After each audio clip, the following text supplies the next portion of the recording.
আজকে যে বাজার থেকে অনেকগুলো আম নিয়ে আসছিল, তো আমার মেয়ে আর আমার ভাগ্নে দেখে আজকে কে আমের আচার বানাবে?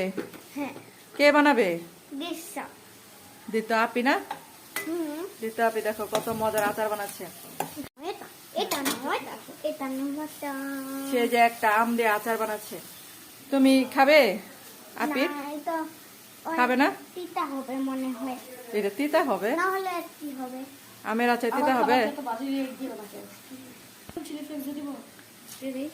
লবণ দিছ? একটু লবণ দিয়ে দাও।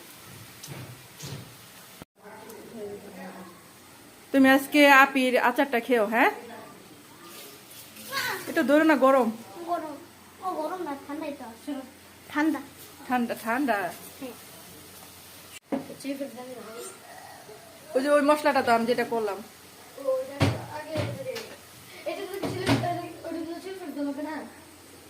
না ওটাতে সব মরিচে গুঁড়ো আছে, ঝাল হয়ে যাবে। এই ওটা আজকে ওই আচার বানাচ্ছে। আমি দাঁড়িয়ে দাঁড়িয়ে দেখছি। তুমি দাঁড়িয়ে দাঁড়িয়ে দেখছো? একটা করা অনেক খিদা লেগেছে। তোমাকে আচারে ক্যান্ডি বানিয়ে দিবে আপি।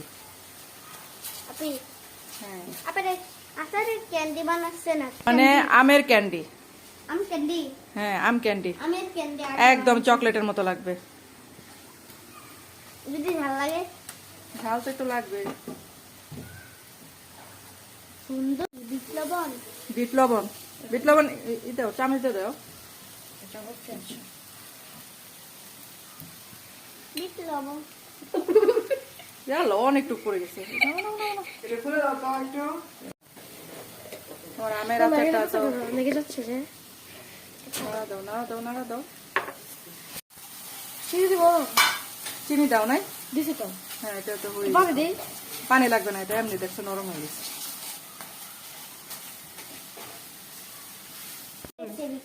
আপনার রেসিপিটা কি হয়েছে? আর সুন্দর হচ্ছে। তাকে করো খেয়ে লাগে। একদম তো এটা দাও। খেতে হচ্ছে। এটা খেলে কি পেট ভরে? হ্যাঁ, একটু মরিচের গুঁড়ো দিয়েছি। তোমার আচার তো রেডি। এবার চোখাটা অফ করে দিই। এখন চুলাটা অফ করে দিচ্ছে। হ্যাঁ, ভালো হয়েছে। আচ্ছা, আচার খাইছ? হ্যাঁ, আচার খাও নাই কেন? ঝাল হয়েছে আচার? দৃশ্য, তোমার আচার খেয়েছ? কেমন হয়েছে? অনেক মজা হচ্ছে। সবাই খাওয়া শেষ করে দিয়েছে। মানে ওই সবাইকে